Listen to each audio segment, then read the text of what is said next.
Api di Bukit Menoreh. Cerita, Esa Mintarja. Audiobook, novel silat. Bab 500. Tiba-tiba saja Rara Wulan tersenyum. Katanya, "Kau masih mempunyai darah biru di tubuhmu. Kenapa kau ikut merampok?" "Kami tidak merampok. Tetapi kami tidak mau bahwa kuasa kami diinjak-injak oleh siapapun juga. Sebaiknya kau katakan kepada lurahmu bahwa usahanya akan sia-sia.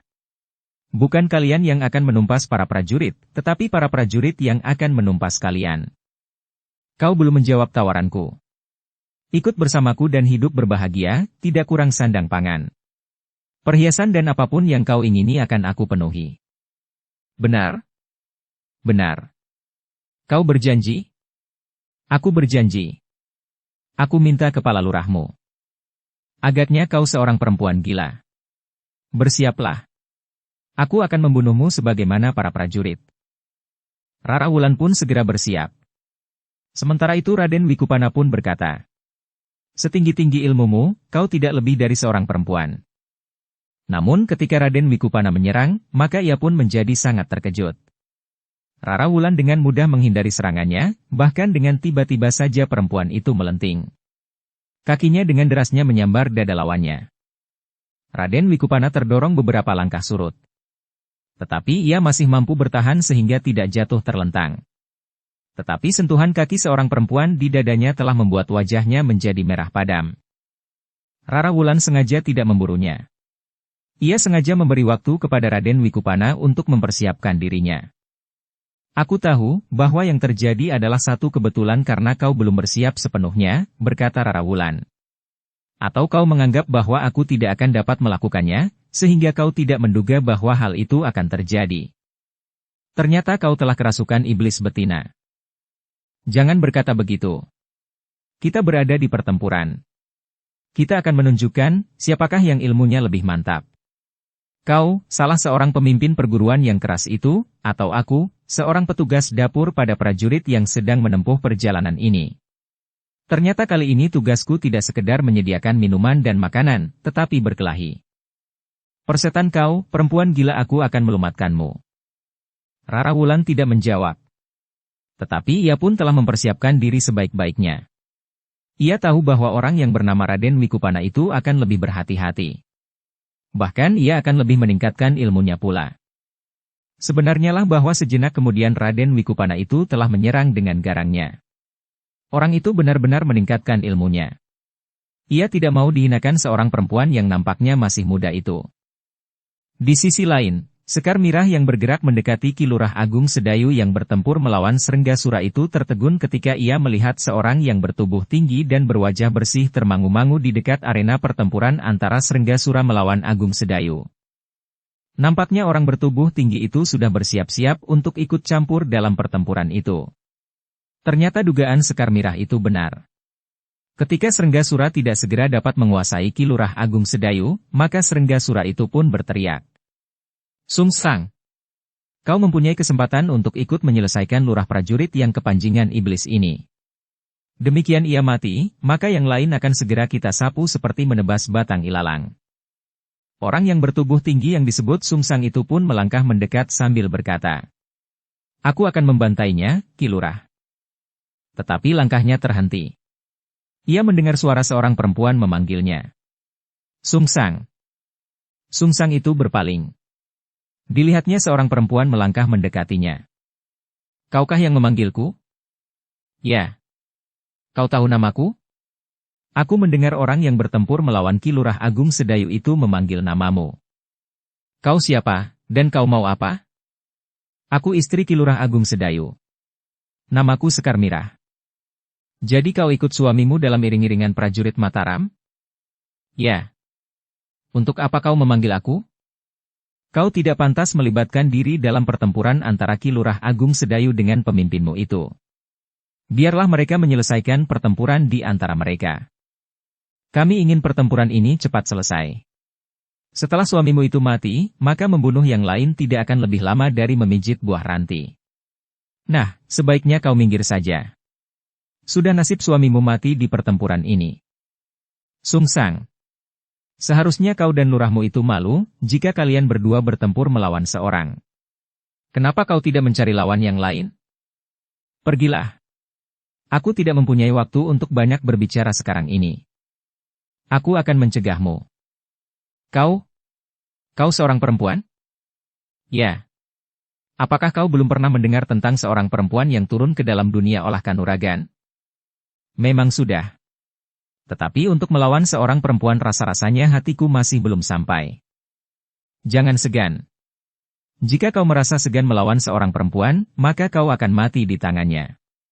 Ingat, aku akan benar-benar membunuhmu. Persetan dengan kau. Aku peringatkan sekali lagi, pergilah. Jangan dungu, Sungsang, terdengar suara Senggasura yang telah meloncat mengambil jarak dari Ki Lurah Agung Sedayu. Sementara itu Ki Lurah Agung Sedayu tidak memburunya, seakan-akan Ki Lurah Agung Sedayu justru memberinya waktu. Tangkap perempuan itu. Kita akan mempergunakannya untuk memaksa suaminya menyerah. Aku tidak akan menyerah, sahut Agung Sedayu. Kau relakan istrimu. Ia tidak akan dapat kau tangkap. Justru istrikulah yang akan menangkap kawanmu itu, hidup atau mati. Jangan membual. Ki Lurah Agung Sedayu tidak menjawab. Tetapi ia bergeser mendekati Senggasura. Dalam pada itu, orang yang disebut Sungsang itu pun menggeretakkan giginya sambil berkata, "Kalian meremehkan aku. Kalian akan menyesali kesombongan kalian ini." "Bersiaplah," berkata Sekar Mirah kemudian. Sungsang pun kemudian mempersiapkan diri menghadapi perempuan yang dianggapnya terlalu sombong itu. Sementara itu Sekar Mirah pun telah bersiap pula. Ketika Sungsang meloncat menyerang, maka Sekar Mirah pun bergeser menghindarinya. Keduanya pun kemudian telah terlibat dalam pertempuran. Semakin lama menjadi semakin sengit. Sementara itu Senggasura yang telah meningkatkan ilmunya masih harus mengakui kenyataan bahwa lawannya adalah seorang yang berilmu tinggi. Sementara itu, para prajurit dari pasukan khusus itu pun bertempur dengan tangkasnya. Meskipun jumlah mereka lebih sedikit dibandingkan dengan jumlah para murid Senggasura, namun para prajurit dari pasukan khusus yang mempunyai pengalaman yang luas itu tidak segera dapat didesak ke dalam lingkaran kepungan yang sempit. Apalagi ketika para prajurit yang telah berhasil menyusup keluar dari kepungan itu bangkit dan mulai menyerang dengan lontaran anak panah. Maka para murid Senggasura itulah yang justru nampak menjadi gelisah.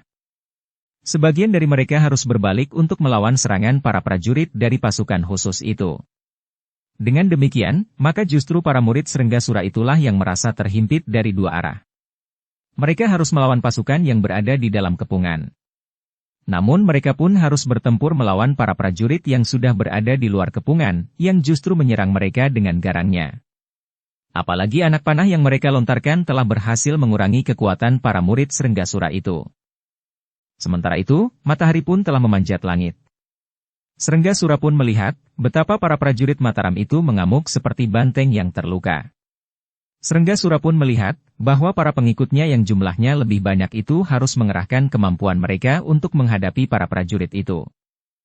Meskipun para pengikut Senggasura itu pun memiliki pengalaman yang luas serta tempaan ilmu kanuragan, tetapi tatanan perang para prajurit itu telah mengejutkannya. Dalam pada itu, Soma Bledek yang berloncatan dengan garangnya tertegun ketika dilihatnya seorang laki-laki yang masih terhitung muda berdiri di hadapannya. "Kau memang luar biasa, Kisanak. Kau bertarung seperti seekor burung Garuda. Menyambar ke sana kemari dengan kuku yang tajam yang siap mencengkram korbannya." "Ya. Aku memang bertarung seperti burung Garuda. Aku mengagumimu, Kisanak. Jika demikian, apa maksudmu datang menemuiku di pertempuran ini?" "Untuk menyatakan kekagumanku." Seekor Garuda yang terbang berputaran mengintai mangsanya. Menukik dengan cepat, menyambar dengan kuku-kukunya yang tajam mencengkeram. "Kau adalah salah seorang yang akan menjadi mangsaku itu." "Tentu bukan aku. Kau hanya dapat menyambar dan mencengkeram seekor anak ayam. Itu pun yang lengah dan terpisah dari induknya."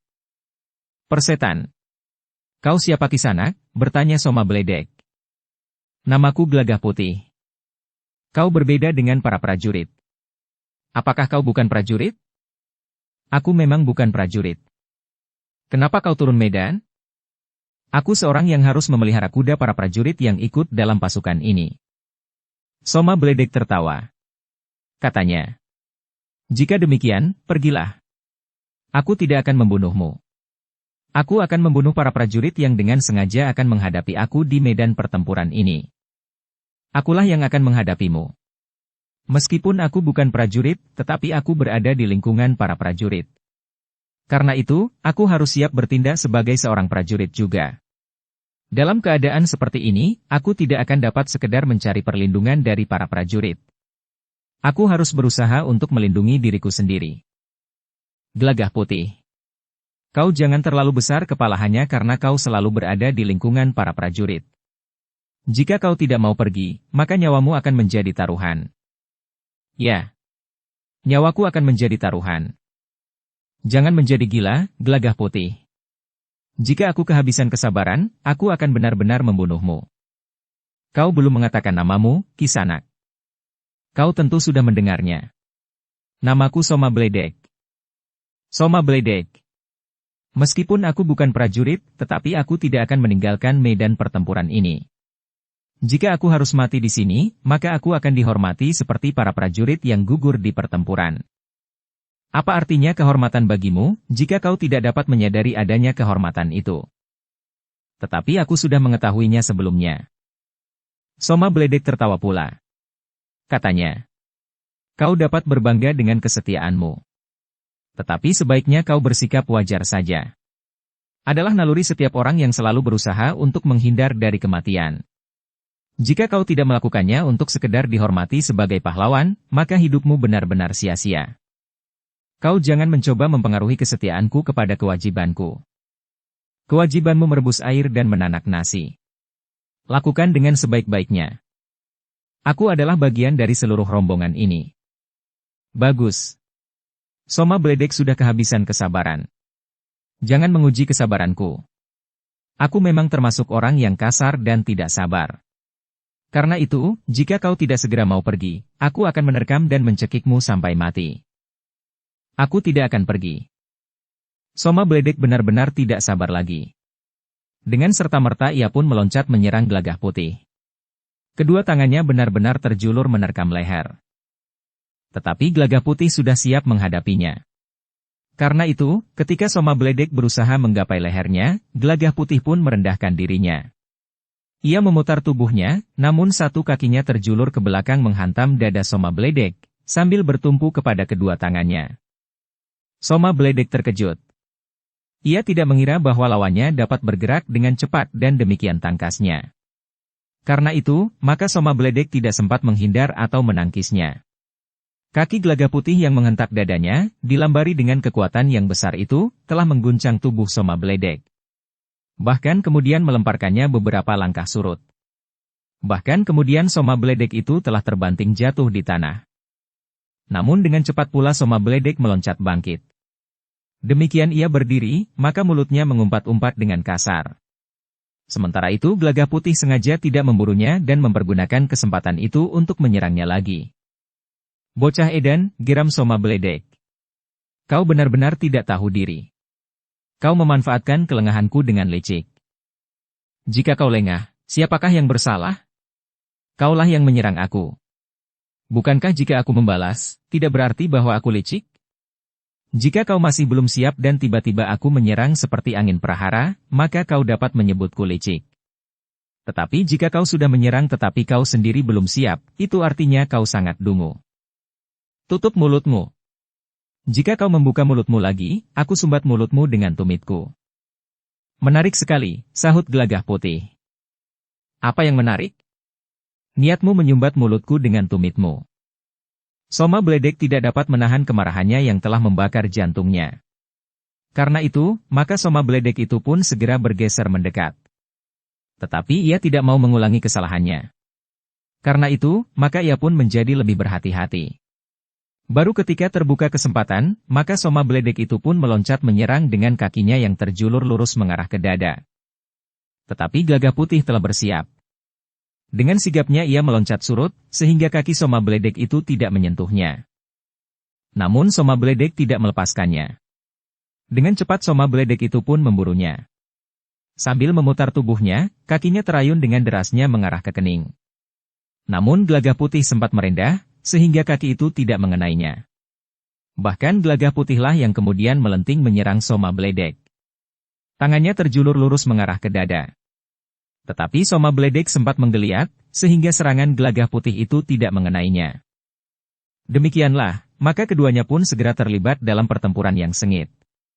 Ternyata Soma Bledek adalah seorang yang sangat garang, sesuai dengan nama yang dipakainya. Serangan-serangannya datang menghentak-hentak, bahkan menyambar-nyambar seperti petir di udara. Namun Gelagah Putih tidak segera dapat ditundukkan. Kecepatan geraknya benar-benar mengagumkan. Soma Bledek kadang-kadang bahkan merasa terlambat menanggapi tata gerak Gelagah Putih. Dengan demikian, maka justru Gelagah Putih yang lebih sering sempat membuka pertahanan Soma Bledek. Namun meskipun Soma Bledek tidak terlalu sering dapat menyusup di sela-sela pertahanan Gelagah Putih, tetapi kekuatan yang besar itu sekali-sekali memang mampu menggoyahkan ketahanan tubuh Gelagah Putih. Tetapi semakin lama tenaga dalam Gelagah Putih menjadi semakin mapan, sehingga semakin lama, Soma Bledek merasa semakin berat menghadapinya. Bahkan unsur-unsur gerak Gelagah Putih pun menjadi semakin rumit, sehingga kadang-kadang Soma Bledek harus berloncatan surut untuk mengambil jarak. Anak ini kepanjingan iblis padang perdu ini, geram Soma Bledek. Apa yang kau katakan? Bertanya Gelagah Putih. Nyawamu sudah di ujung ubun-ubunmu. Sebentar lagi aku akan mendorongnya keluar. Gelagah Putih tidak segera menjawab. Dalam pada itu, pertempuran di padang perdu itu pun menjadi semakin sengit. Para prajurit serta para pengikut Srenggasura telah mengerahkan kemampuan mereka. Tubuh mereka telah basah kuyup oleh keringat yang bagaikan terperas dari tubuh mereka. Di mana-mana terdengar suara dentang senjata beradu. Sekali-sekali terdengar teriakan-teriakan tinggi.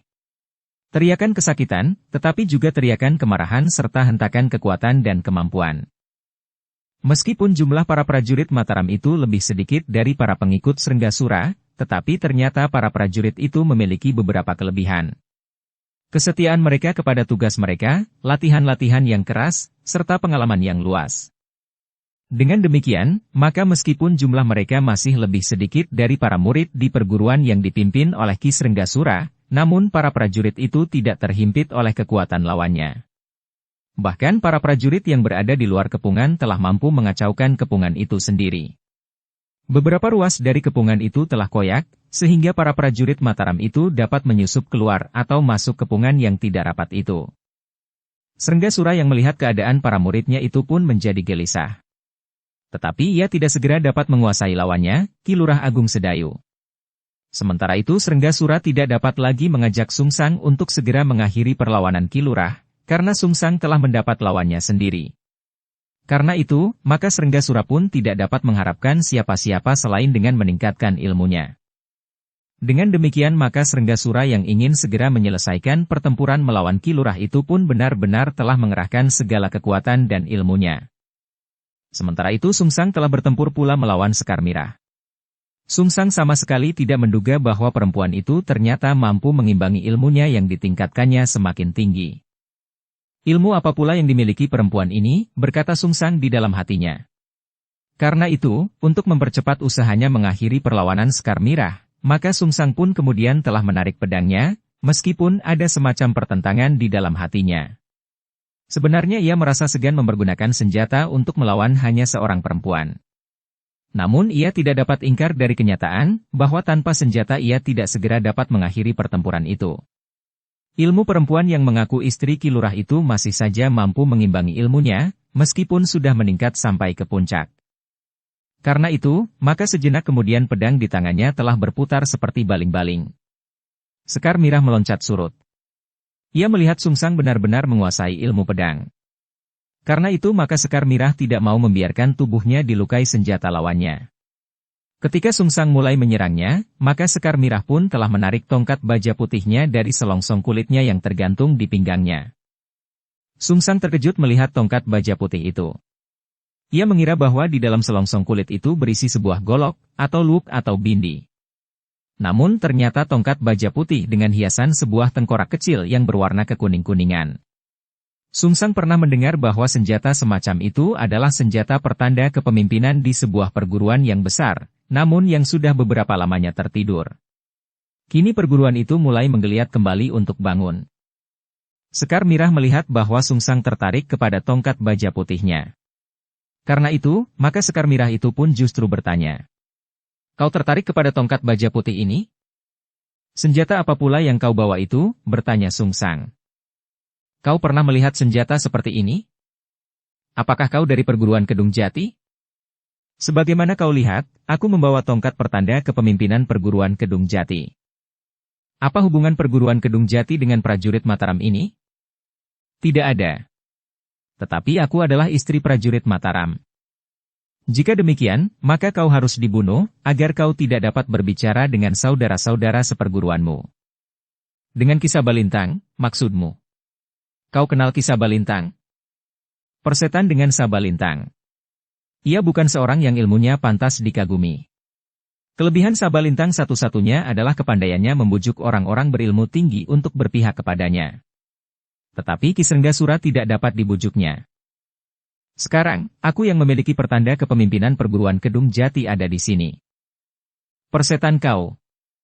Jangankan kau seorang perempuan, seandainya Sabalintang sendiri ada di sini, aku akan menghancurkannya. Sekar Mirah tertawa. Katanya. Sesumbarmu seakan-akan mampu memecahkan selaput telinga. Tetapi kita akan melihat, siapakah yang berhasil keluar dari pertempuran ini. Kau atau aku? Jangan menyesal jika kau akan mati di pertempuran ini sekarang juga. Sekar Mirah pun mulai bergeser. Sungsang kembali memutar pedangnya. Dengan cepat Sungsang pun meloncat sambil menjulurkan pedangnya ke arah dada Sekar Mirah. Namun Sekar Mirah telah bersiap pula. Karena itu, maka ia pun mampu mengimbangi kecepatan serangan Sungsang. Dengan bergeser sambil memiringkan tubuhnya, maka Sekar Mirah telah melepaskan diri dari garis serangan lawannya. Namun pedang Sungsang pun menggeliat, menebas mendatar ke arah lambung. Sekar Mirah memang tidak sempat menghindar. Karena itu, maka dengan tongkat baja putihnya, Sekar Mirah menangkis serangan itu. Ketika terjadi benturan, sekali lagi Sungsang terkejut. Ternyata perempuan yang memiliki tongkat baja putih itu memiliki kekuatan yang besar. Dengan lambaran tenaga dalamnya, Sekar Mirah justru telah menggetarkan pedang Sungsang, sehingga telapak tangan Sungsang terasa menjadi sakit. Gila perempuan ini, berkata Sungsang di dalam hatinya.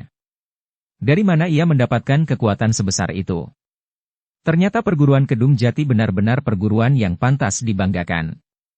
Seorang perempuan dari perguruan Kedung Jati memiliki ilmu dan kekuatan yang mendebarkan. Namun Sungsang tidak mempunyai banyak kesempatan untuk menilai lawannya. Tongkat baja putih di tangan Sekar Mirah itu pun telah berputar pula, sehingga seakan-akan tubuh Sekar Mirah telah dibayangi oleh kabut yang putih. Namun Sungsang pun memiliki ilmu yang tinggi serta pengalaman yang luas. Karena itu, maka ia pun segera meningkatkan ilmunya semakin tinggi untuk mengimbangi kemampuan lawannya. Dalam pada itu, teriakan-teriakan masih saja terdengar di medan pertempuran. Beberapa orang prajurit Mataram yang semula mempergunakan busur dan anak panah telah meletakkan busurnya pula. Di tangan mereka telah tergenggam pedang yang berkilat-kilat diterpa cahaya matahari yang sudah menjadi semakin tinggi. Namun di antara daun pedang yang berkilat-kilat itu, ada pula yang telah menjadi merah, diwarnai darah lawan-lawan mereka. Para pengikut Srenggasura yang meskipun jumlahnya lebih banyak, namun mereka tidak mampu menguasai medan apalagi menghancurkan para prajurit yang memiliki ketangkasan dan keterampilan yang tinggi, serta pengalaman yang luas itu. Karena itu, beberapa orang pemimpin kelompok dari para cantrik di perguruan Srenggasura itu mulai menjadi cemas. Satu-satu para cantrik itu terlempar dari arena dengan darah yang mengalir dari luka di tubuh mereka. Bahkan ada di antara mereka yang tidak dapat bangkit lagi untuk selama-lamanya. Betapapun para pemimpin kelompok yang diantaranya telah disebut sebagai putut di perguruan yang dipimpin oleh Srenggasura itu berusaha, namun mereka tidak dapat berbuat lebih banyak lagi. Jumlah mereka semakin lama menjadi semakin menyusut. Para prajurit Mataram yang harus bertempur menghadapi lawan yang jumlahnya lebih banyak, tidak mempunyai banyak kesempatan untuk membuat pertimbangan-pertimbangan. Mereka harus dengan cepat mengurangi jumlah lawan, jika mereka tidak ingin justru akan dihancurkan oleh lawan mereka yang jumlahnya lebih banyak itu. Agaknya para prajurit itu berhasil sejak terjadi benturan yang pertama. Sejumlah lawan menjadi tidak berdaya oleh serangan anak panah mereka. Yang lain seperti orang yang terbangun dari mimpi indahnya. Justru oleh ujung senjata lawan yang tergores di tubuh mereka. Beberapa orang pemimpin dari perguruan yang mempunyai kekuasaan mutlak di daerah itu pun mulai menyadari keadaan. Namun mereka pun telah terikat dalam pertempuran dengan orang-orang berilmu tinggi yang berada di dalam pasukan prajurit Mataram itu. Dalam pada itu, Raden Wikupana yang bertempur melawan Rara Wulan telah mengerahkan kemampuannya pula. Raden Wikupana juga melihat bahwa para pengikut Srenggasura itu semakin lama akan menjadi semakin sulit jika para pemimpinnya tidak berhasil menyelesaikan lawan-lawannya lebih cepat. Kemudian terjun ke medan pertempuran menghadapi para prajurit Mataram. Sebenarnya lah bahwa para pengikut Srenggasura tidak baru pertama kali itu bertempur berhadapan dengan para prajurit. Terakhir mereka justru berhasil membinasakan sepasukan prajurit yang mencoba mengganggu kuasanya. Tetapi prajurit-prajurit Mataram ini seperti orang-orang yang kerasukan, berkata Raden Wikupana di dalam hatinya. Sementara itu, Raden Wikupana sendiri masih belum dapat menguasai lawannya, yang tidak lebih dari seorang perempuan. Apalagi menghancurkannya. Bahkan perlawanan Rara Wulan semakin lama justru menjadi semakin berbahaya. Perempuan itu berloncatan semakin cepat, berputar-putar, kemudian menyerang seperti angin pusaran. Raden Wikupana memang harus menyadari bahwa perempuan yang terhitung masih muda itu memiliki ilmu yang tinggi. Aku tidak mempunyai pilihan, berkata Raden Wikupana di dalam hatinya. Aku harus menghentikan perlawanannya dengan ilmu pamungkasku. Sebenarnya sayang sekali jika tubuh itu akan hancur terkapar di padang perdu ini, dengan pakaian dan kulit yang terbakar. Tetapi apa boleh buat? Dengan demikian, maka Raden Wikupana pun telah meningkatkan ilmunya sampai ke puncak. Serangan-serangannya pun menjadi semakin garang. Bahkan Rara Wulan mulai merasakan sentuhan udara yang sangat panas. Dengan demikian Rara Wulan menyadari bahwa lawannya ternyata memiliki ilmu pamungkas yang sangat berbahaya. Untuk sementara Rara Wulan masih berusaha mengatasinya dengan berlandasan pada tenaga dalamnya, kecepatan geraknya serta ketahanan tubuhnya. Namun ternyata bahwa serangan-serangan Raden Wikupana terasa semakin berbahaya. Udara panas itu sudah mulai menusuk, menyusup kulit tembus sampai ke tulang. Betapapun Rara Wulan berusaha menghindari, namun kecepatan geraknya tidak mampu mengimbangi kecepatan gerak kemampuan ilmu lawannya. Serangan udara panas bukan sesuatu yang terasa baru bagi Rara Wulan. Meskipun demikian, jika ia menjadi lengah dan terlambat, maka kemampuan puncak lawannya itu akan dapat mencelakainya. Betapapun juga Rara Wulan mengandalkan kecepatan geraknya, namun Rara Wulan merasa bahwa ia tidak akan pernah dapat menyentuh tubuh lawannya yang seakan-akan sudah diliputi oleh panasnya bara. Karena itu, maka satu-satunya cara untuk menyerang lawannya adalah menyerang tanpa menyentuh dan mendekati tubuhnya yang seakan-akan telah memancarkan panas itu. Dalam pada itu, terdengar Raden Wikupana itu pun berkata lantang. Nah, perempuan binal. Waktumu sudah habis. Kau tidak akan pernah lagi melihat terangnya cahaya matahari. Teriakan nama ayah ibumu sebelum kau akan mati terpanggang oleh api ilmuku yang tidak terlawan. Rara Wulan meloncat beberapa langkah surut untuk mengambil jarak. Dengan lantang pula ia pun menjawab. Jangan sesumbar seperti itu Raden. Aku tidak mau mati terpanggang oleh apimu. Jika kau tidak mau pergi dari arena ini, maka aku akan memadamkan apimu. Jika berikut pula nyawamu, itu bukan salahku. Setan kau, perempuan binal. Jangan menyesal nasibmu yang buruk. Ternyata Raden Wikupana itu telah mempersiapkan ilmunya. Agaknya ia sudah tidak ingin menunda-nunda lagi. Ia pun segera bersiap untuk meloncat dan menerkam Rara Wulan sehingga perempuan itu akan menjadi hangus oleh ilmunya. Namun pada saat yang bersamaan, Rara Wulan pun telah bersiap pula. Diangkatnya Aji Pacarwuta Pusparinonce ke permukaan. Karena itu, ketika Raden Wikupana meloncat sambil menjulurkan tangannya, maka Rara Wulan pun telah melontarkan ilmunya, Aji Pacarwuta Pusparinonce. Raden Wikupana terkejut ketika ia melihat seleret sinar meluncur dari tangan Rara Wulan. Sinar yang kemudian memancar menerpa tubuhnya. Raden Wikupana berteriak. Ia masih mencoba untuk melenting menghindar. Tetapi Aji Pacarwuta itu bagaikan menebar. Seperti percikan bunga api yang memercik melebar. Dengan demikian, maka Raden Wikupana tidak dapat lepas dari tebaran serangan Aji Pacarwuta. Terdengar Raden Wikupana itu berteriak. Kemarahan yang memuncak serasa meledakkan jantungnya. Bukan ilmunya yang membakar pakaian dan kulit perempuan yang menjadi lawannya itu, tetapi justru ilmu lawannya itulah yang menerpa pakaiannya, langsung menyusup-menusuk sampai ke tulang. Tubuh Raden Wikupana itu terlempar beberapa langkah surut. Kemudian terbanting jatuh menimpa sebatang pohon. Raden Wikupana tidak sempat menggeliat.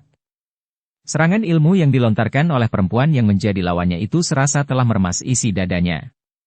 Sementara itu tulang-tulangnya bagaikan berpatahan ketika tubuh itu menimpa sebatang pohon. Beberapa orang yang melihat benturan kekuatan ilmu itu pun telah berloncatan mengambil jarak dari lawan-lawan mereka. Justru karena itu, maka pertempuran di sekitar benturan ilmu Raden Wikupana dan Rara Wulan itu telah terhenti. Masing-masing mengambil kesempatan untuk melihat apakah yang sebenarnya telah terjadi. Baik para prajurit Mataram dari pasukan khusus, maupun para pengikut Srenggasura, tertegun sejenak. Jantung mereka serasa bagaikan dicengkam oleh peristiwa yang mendebarkan itu. Mereka melihat bagaimana seorang perempuan yang masih terhitung muda, mampu melontarkan kekuatan ilmu yang menggetarkan jantung mereka, sehingga langsung membunuh lawannya yang mempunyai daya tahan yang tinggi. Rara Wulan sendiri berdiri termangu-mangu. Dipandanginya tubuh yang terbaring diam itu. Kepala Raden Wikupana masih bersandar pada batang pohon yang dibenturnya itu. Namun ketegangan itu pun kemudian dipecahkan oleh beberapa orang prajurit Mataram yang tiba-tiba saja telah bersorak meneriakkan getar kemenangan dengan kematian Raden Wikupana. Rara Wulan membiarkan saja ketika dua orang dengan dilindungi oleh beberapa orang kawannya mengambil tubuh Raden Wikupana dan membawanya pergi. Rara Wulan sendiri masih berdiri tegak di tempatnya ketika pertempuran itu kembali berkobar dengan sengitnya. Bagaimanapun juga kematian lawannya telah membuat jantungnya bergetar lebih cepat. Rara Wulan bukan seorang pembunuh. Tetapi ia tidak dapat berbuat lain terhadap lawannya yang memiliki ilmu yang tinggi itu. Jika ia tidak membenturkan ilmu puncaknya, maka Rara Wulan sendiri tentu akan menjadi korban. Apa boleh buat, desisnya. Namun Rara Wulan tidak dapat merenung lebih lama lagi. Tiba-tiba saja 4 orang telah menyerangnya bersama-sama. Rara Wulan meloncat surut. Namun ia tidak dapat lari dari keempat orang yang kemudian mengepungnya itu. Karena itu, maka Rara Wulan pun segera bersiap. Ketika lawan-lawannya itu mulai menyerangnya, maka Rara Wulan pun mulai berloncatan dengan tangkasnya. Tubuhnya yang ramping itu seakan-akan tidak berbobot sama sekali. Ketika ujung-ujung pedang menebasnya dari segala arah, maka Rara Wulan itu pun meloncat dan berputar di udara. Demikian kakinya menjejak tanah, maka ia sudah berada di luar kepungan. Bahkan tiba-tiba saja kakinya telah menghantam punggung seorang di antara keempat lawannya. Demikian kerasnya, sehingga orang itu telah terdorong tanpa dapat mengendalikan diri lagi, jatuh menimpa seorang kawannya. Malang bagi kawannya, justru senjata orang yang menimpanya itu telah melukai lambungnya. Keduanya pun kemudian mencoba bangkit. Lambung seorang di antaranya telah mengucurkan darah. Sedangkan yang seorang lagi merasa seakan-akan tulang belakangnya telah retak. Dengan demikian, maka keduanya tidak lagi mampu bertempur dengan sepenuh kemampuan mereka. Dua orang yang lain mencoba mendesak Rara Wulan. Namun usaha mereka sia-sia. Setiap kali justru serangan Rara Wulanlah yang bersarang di tubuh mereka. Dalam pada itu kematian Raden Wikupana benar-benar telah mengguncang keseimbangan pertempuran. Para pengikut Srenggasura menjadi gelisah. Perempuan yang telah membunuh Raden Wikupana itu akan dapat mengacaukan seluruh medan. Karena itulah, maka orang-orang yang merasa bertanggung jawab atas perguruan yang dipimpin oleh Ki Srenggasura itu pun bertekad untuk segera menghabisi lawan-lawannya, agar mereka dapat menahan kegarangan perempuan yang telah membunuh Raden Wikupana itu. Namun ternyata bahwa lawan-lawan mereka pun orang-orang yang berilmu tinggi pula. Di sisi lain dari padang perdu yang menjadi arena pertempuran itu, Soma Bledek masih bertempur melawan Gelagah Putih. Dengan mengerahkan kekuatannya yang besar, Soma Bledek ingin segera menguasai lawannya dan bahkan membunuhnya. Tetapi ternyata lawannya tidak mudah ditundukkannya. Meskipun Soma Bledek telah meningkatkan ilmunya semakin tinggi, namun setiap kali justru Soma Bledek itu sendirilah yang terdesak. Namun Soma Bledek yang sangat yakin akan kekuatannya yang sangat besar itu masih berpengharapan untuk menundukkan lawannya. Jika Soma Bledek itu berhasil menangkap kepala Gelagah Putih, maka ia akan memilin kepalanya itu sehingga mematahkan lehernya. Tetapi ternyata tidak mudah untuk dapat menangkap kepala Gelagah Putih dan memilinnya. Bahkan setiap kali, serangan Gelagah Putihlah yang menyusup di antara pertahanan Soma Bledek dan mengenai tubuhnya. Namun daya tahan Soma Bledek memang luar biasa. Beberapa kali kaki Gelagah Putih mampu mengenai dada Soma Bledek sehingga orang itu terhuyung-huyung beberapa langkah surut. Tetapi sesaat kemudian Soma Bledek telah menemukan keseimbangannya kembali. Bahkan dengan tanpa ragu-ragu Soma Bledek itu pun melangkah maju mendekati Gelagah Putih. Bahkan dengan tangan terjulur dan siap menjangkau lehernya. Namun dengan meningkatkan tenaga dalamnya semakin tinggi, serangan-serangan Gelagah Putih akhirnya mampu juga menggoyahkan pertahanan Soma Bledek. Sehingga kadang-kadang serangan Gelagah Putih telah mendorong Soma Bledek beberapa langkah surut. Sementara itu, serangan-serangan Soma Bledek pun rasa-rasanya menjadi semakin kuat pula. Ketika tangan Soma Bledek yang terayun mendatar mengenai kening Gelagah Putih, maka rasa-rasanya kening Gelagah Putih itu bagaikan disambar petir. Ketika Gelagah Putih terhuyung-huyung dan hampir saja kehilangan keseimbangannya, maka Soma Bledek itu dengan cepat memburunya. Tangannya yang berat itu pun terjulur menghantam dada Gelagah Putih, sehingga Gelagah Putih terpental beberapa langkah. Bahkan Gelagah Putih itu pun telah kehilangan keseimbangannya dan terpelanting jatuh. Namun dengan tangkasnya Gelagah Putih melenting berdiri dan bersiap menghadapi segala kemungkinan. Soma Bledek yang tidak ingin melepaskan kesempatan, dengan cepat meloncat menerkam leher Gelagah Putih. Tetapi ketika kedua tangannya terjulur ke leher Gelagah Putih, dan bahkan hampir saja menyentuhnya, Gelagah Putih justru bergerak menyongsongnya. Tangannya menebas kedua tangan Soma Bledek yang terjulur. Sementara itu, lututnya telah menghantam bagian bawah perut Soma Bledek. Soma Bledek mengaduh tertahan. Namun badannya pun terbungkuk kesakitan. Dukung channel Novel Silat dengan subscribe, follow, like, komen dan share. Kesempatan itu dipergunakan sebaik-baiknya oleh Gelagah Putih. Dengan sekuat tenaganya, tangan Gelagah Putih telah membenturkan kepala Soma Bledek pada lututnya beberapa kali. Tetapi Soma Bledek tidak membiarkan kepalanya menjadi retak. Karena ia tidak dapat dengan serta-merta mengangkat kepalanya karena tangan Gelagah Putih yang memeganginya, maka Soma Bledek itu justru membenturkan kepalanya ke perut Gelagah Putih. Dengan demikian, maka Gelagah Putih pun telah terdorong beberapa langkah surut. Bahkan keduanya pun kemudian telah jatuh berguling. Namun sejenak kemudian, keduanya telah meloncat bangkit dan siap untuk menghadapi segala kemungkinan. Soma Bledek merasa bahwa kepalanya menjadi agak pusing, karena itu, maka kemarahannya pun telah membuat darahnya mendidih. "Aku bunuh kau, iblis kecil," geram Soma Bledek. Gelagah Putih tidak menjawab. Namun jantungnya menjadi berdebar-debar ketika ia melihat Soma Bledek itu telah menggenggam goloknya yang besar dan panjang di tangannya. Gelagah Putih termangu-mangu sejenak. Namun golok itu nampaknya memang berbahaya. Apalagi di tangan Soma Bledek yang mempunyai kekuatan yang sangat besar itu. Karena itu, maka Gelagah Putih pun kemudian telah membuka ikat pinggangnya. Soma Bledek yang melihat ikat pinggang di tangan Gelagah Putih, justru menggeram sambil berkata, "Kau memang gila, iblis kecil. Apa artinya ikat pinggangmu itu?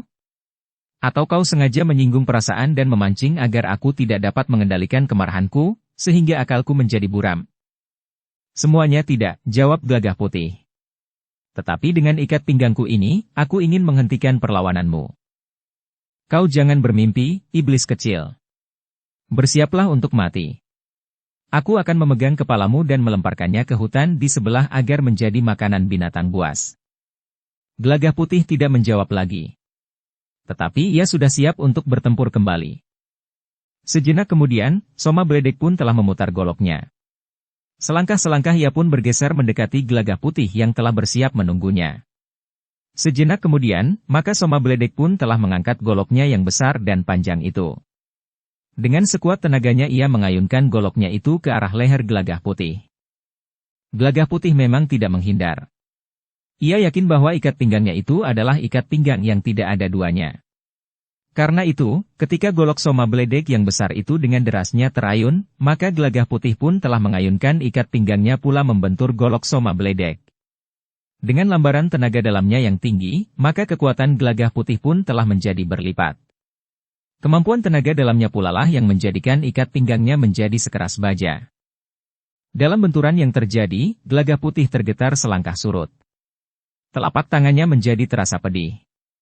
Benturan yang sangat kuat itu hampir saja telah melemparkan ikat pinggang dari tangannya. Namun keadaan Soma Bledek ternyata lebih sulit. Soma Bledek tidak berhasil mempertahankan goloknya yang besar dan panjang itu. Telapak tangannya terasa bagaikan tersayat. Sementara itu tubuhnya telah terhuyung-huyung beberapa langkah surut. Terdengar Soma Bledek itu mengumpat kasar. Sementara itu, Gelagah Putih telah berhasil menguasai keseimbangannya kembali. Sejenak keduanya berdiri dengan tegangnya. Namun kemudian Gelagah Putih itu pun berkata, "Ambil golokmu. Aku tidak akan membunuh orang yang tidak berdaya." Soma Bledek mengumpat di dalam hati. "Ambil golokmu, sebelum aku menebas lehermu dengan ikat pinggangku ini. Kau sudah merasakan benturan yang terjadi. Ikat pinggangku mampu menahan kerasnya golokmu yang terbuat dari baja itu. Dari iblis manakah kau dapat senjata macam itu? Ambil golokmu, kau dengar. Sejenak lagi aku akan menyerangmu. Aku tidak peduli golok itu sudah ada di tanganmu atau belum." Soma Bledek termangu-mangu sejenak. Namun ia pun kemudian telah memungut goloknya kembali. Telapak tangan Soma Bledek masih terasa pedih. Tetapi ia menggenggam goloknya erat-erat. Namun dalam pada itu, Soma Bledek benar-benar mengagumi kekuatan lawannya itu. Dalam pada itu, maka sejenak kemudian keduanya telah terlibat kembali dalam pertempuran yang sengit. Soma Bledek tidak lagi merasakan pedih di tangannya. Sehingga dengan demikian goloknya itu pun telah berputaran semakin cepat. Ayunannya telah menimbulkan arus udara yang menerpa tubuh Gelagah Putih. Tetapi ikat pinggang Gelagah Putih itu pun bergerak dengan cepat pula. Sekali terayun, namun kemudian mematuk seperti sehelai pedang. Jika terjadi benturan, maka Soma Bledek tidak lagi merasakan sentuhan senjata yang lentur. Tetapi ikat pinggang itu benar-benar telah berubah menjadi sehelai pedang yang tidak ubahnya seperti sehelai pedang yang dibuat dari baja pilihan. Dengan demikian, Soma Bledek tidak dapat mengingkari kenyataan bahwa lawannya adalah seorang yang berilmu sangat tinggi, apalagi senjatanya adalah senjata yang luar biasa pula.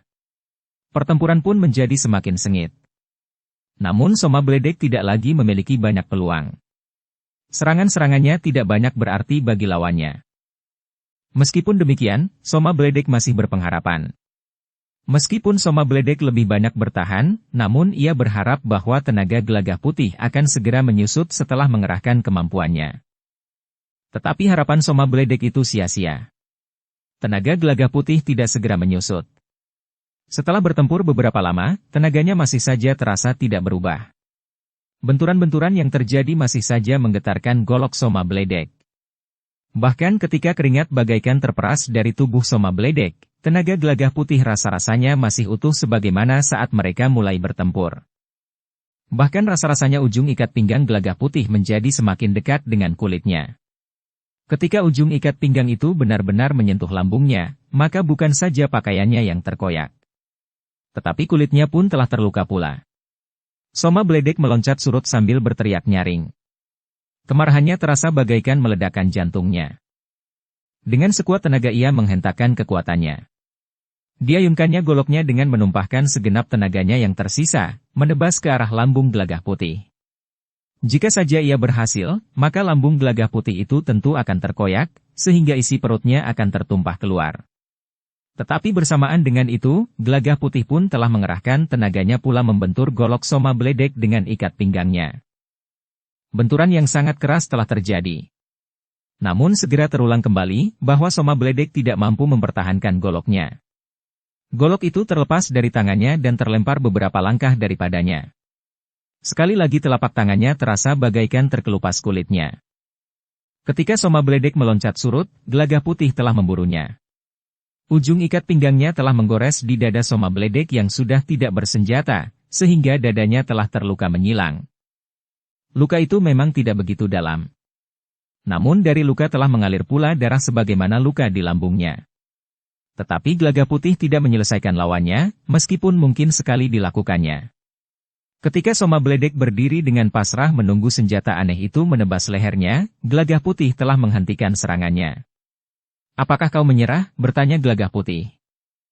"Tidak. Aku tidak akan menyerah. Aku akan membunuhmu." Gelagah Putih tertawa tertahan. Katanya, "Jangan mengigau. Sebaiknya kita melihat kenyataan. Kau tidak bersenjata lagi. Untuk kedua kalinya kau kehilangan senjatamu. Aku tidak akan memberimu kesempatan lagi. Kalau kau akan membunuhku, lakukan. Kau dapat menebas leherku dengan senjatamu yang aneh itu. Aku bukan pembunuh. Jika kau menyerah, aku tidak akan membunuhmu. Aku tidak akan menyerah. Kenapa kau hentikan perlawananmu? Tidak ada gunanya. Aku sudah tidak bersenjata. Dengan senjata di tanganku aku tidak dapat mengalahkanmu, apalagi tanpa senjata. Jika demikian, kau menyerah. Tidak, orang itu justru membentak. Aku tidak akan pernah menyerah. Bagus. Jika demikian, kita akan bertempur terus. Aku tidak peduli golok itu sudah ada di tanganmu atau belum. Tebas leherku.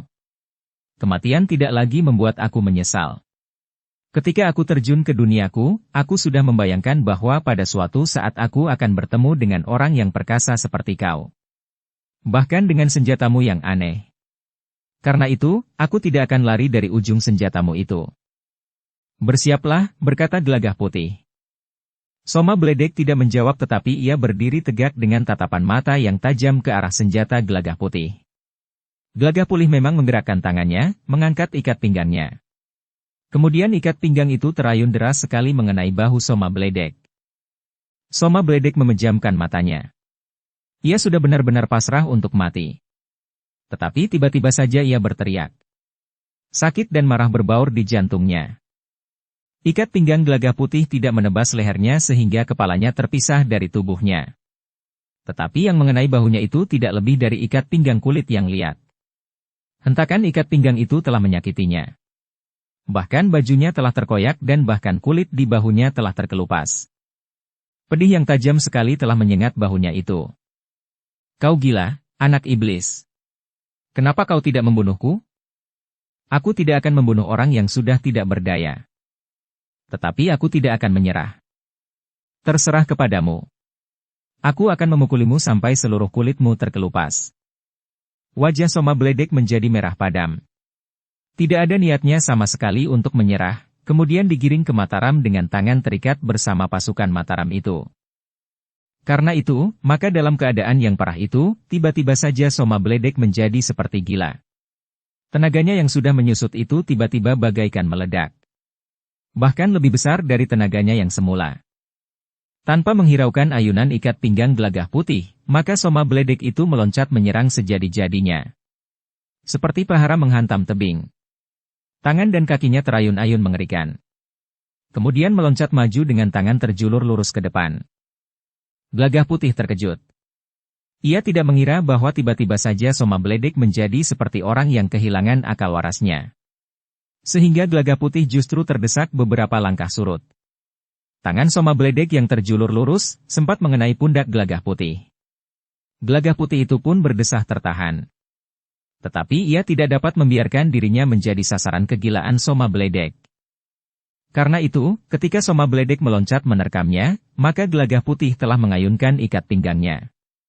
Tidak lagi sebagai ikat pinggang kulit yang lentur, tetapi ikat pinggang yang menyambar lambung Soma Bledek itu tidak ubahnya seperti sabetan pedang baja pilihan. Soma Bledek terdorong surut. Sejenak ia terhuyung-huyung. Namun sejenak kemudian Soma Bledek itu pun telah terkapar di tanah. Gelagah Putih termangu-mangu sejenak. Soma Bledek masih sempat menggeliat. Ketika kemudian Gelagah Putih mendekatinya dan berjongkok di sebelahnya, maka Soma Bledek itu pun berkata, "Aku tidak akan menyerah, Gelagah Putih. Aku akan memilih mati." Suaranya pun menjadi parau. Dari beberapa lukanya mengalir darah yang segar. Gelagah Putih pun berdesis di telinganya. "Aku tidak akan menangkapmu, Soma Bledek, kau akan tetap bebas." Wajahnya tiba-tiba menjadi cerah. "Kau berkata sebenarnya?" "Ya."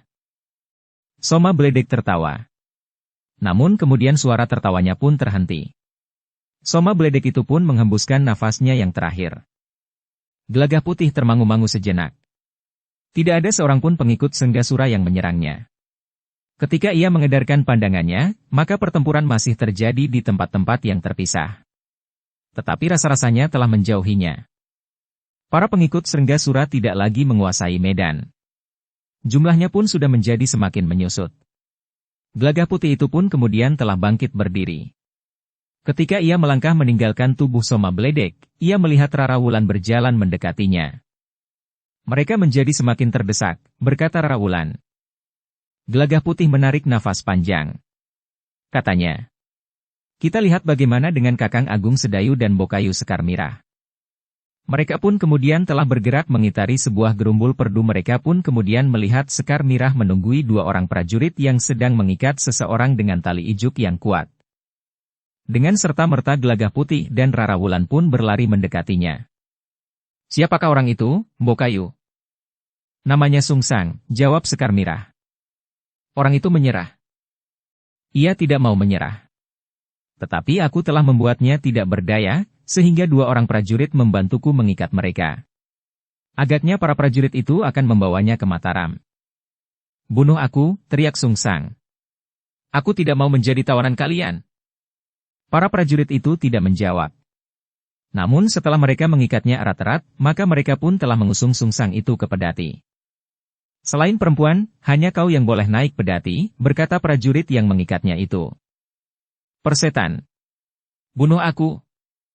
Kawan-kawanku di Mataram kadang-kadang menanyakan apakah aku membawa oleh-oleh. Karena di Mataram mereka memang sering bermain budak-budakan. Barangkali kau pantas berperan sebagai budak. Bunuh aku. Meskipun orang itu berteriak-teriak, namun kedua orang prajurit itu tidak menghiraukannya. Bahkan setelah orang itu dilemparkan ke dalam pedati, maka prajurit-prajurit itu masih mengikat tangannya yang sudah terikat dengan tali ijuk itu ke tiang pedati. Ketika orang itu masih saja meronta-ronta, maka kedua orang prajurit itu justru telah mengikat kakinya pula. Dalam pada itu, Gelagah Putih, Sekar Mirah dan Rara Wulan itu pun telah pergi ke arena pertempuran yang masih berlangsung. Namun sejenak kemudian, beberapa orang pengikut Senggasura telah melarikan diri dengan berpencaran. Para prajurit memang mencoba mengejar mereka. Tetapi kemudian para prajurit itu pun berhenti dan membiarkan para pengikut Senggasura itu menghilang di antara gerumbul-gerumbul liar. Namun hanya sebagian saja di antara mereka yang berhasil melarikan diri. Beberapa orang terkapar di padang perdu itu. Sebagian sudah tidak bernafas lagi. Tetapi masih ada di antara mereka yang mengaduh dan mendesah menahan sakit. Tetapi sebagian di antara mereka duduk dengan tangan terikat di belakang, ditunggui oleh beberapa orang prajurit dengan senjata telanjang. Meskipun demikian, masih berlangsung pertempuran yang sengit antara Senggasura dan Ki Lurah Agung Sedayu. Ternyata seperti para pemimpin perguruan yang lain, ia sama sekali tidak mau menyerah. Orang-orangmu sudah habis, berkata Ki Lurah Agung Sedayu. Aku tidak peduli. Aku akan membunuhmu dan membunuh semua prajurit, seperti yang pernah aku lakukan terdahulu. Kau sekarang berhadapan dengan prajurit Mataram dari pasukan khusus. Kau tidak akan dapat berbuat banyak. Sebagian orang-orangmu sudah terbunuh, sebagian terluka parah. Yang lain menyerah dan melarikan diri. Persetan dengan mereka. Yang menyerah dan melarikan diri akan aku bunuh nanti, setelah aku membunuh semua prajurit Mataram yang sombong.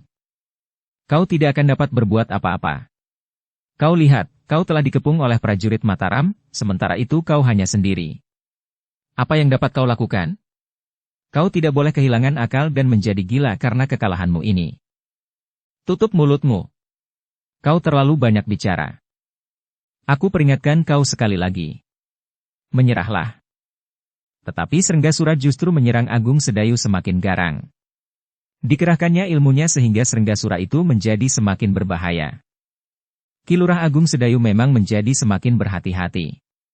Terasa oleh Ki Lurah Agung Sedayu yang berilmu tinggi itu, bahwa Senggasura akan segera mencapai puncak ilmunya.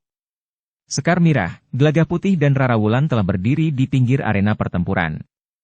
Namun seperti beberapa orang prajurit yang sudah lebih dahulu menyaksikan pertempuran itu, mereka tidak mengganggunya. Sebenarnya Senggasura telah mengerahkan segenap kemampuannya. Tetapi lantaran ilmu Senggasura memang belum setinggi Ki Lurah Agung Sedayu, karena itu betapapun ia mengerahkan ilmu puncaknya, namun setiap kali justru Senggasuralah yang telah mengaduh kesakitan. Beberapa kali ia terlempar jatuh terbanting di tanah. Namun Senggas sama sekali tidak berniat menghentikan perlawanannya. Agaknya Ki Lurah Agung Sedayu masih saja melayaninya. Ki Lurah Agung Sedayu berniat memeras tenaga Senggasura, sehingga akhirnya Senggasura itu menjadi tidak berdaya. Dalam keadaan demikian, maka Agung Sedayu akan dapat menangkapnya dengan mudah, meskipun Srenggasura itu tidak kilurah menyerah. Sebenarnya lah semakin lama keduanya bertempur, maka kemampuan dan tenaga Srenggasura pun menjadi semakin terkuras. Semakin lama perlawanannya pun menjadi semakin lemah. Kau masih belum akan menyerah. Aku tidak akan menyerah, geramnya. Tetapi Kilurah Agung Sedayu tetap melayaninya dengan sabar. Ia masih berloncatan menyerang. Kemudian memancing agar Srenggasura itu pun mengerahkan tenaganya untuk menyerangnya pula.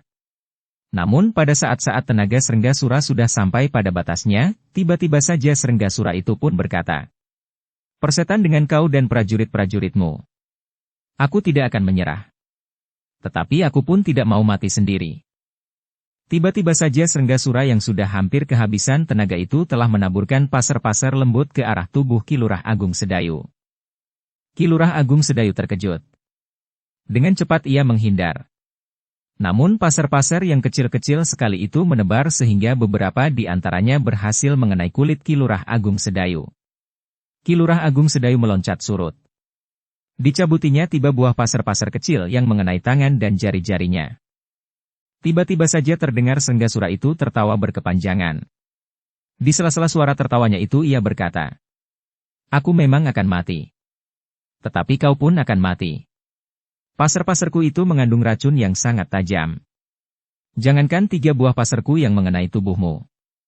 Sebuah saja di antara pasarku itu yang menyentuh kulitmu, akan dapat membunuhmu." Kilurah Agung Sedayu berdiri termangu-mangu. Dengan tegang ia menyaksikan Srenggasura itu menusukkan sebuah pasar di jari-jarinya. "Tanpa menusuk jari-jariku ini, aku juga akan mati. Ketika aku menaburkan pasar-pasarku dengan tergesa-gesa, tanganku telah tertusuk oleh 1 atau 2 ujung pasar itu.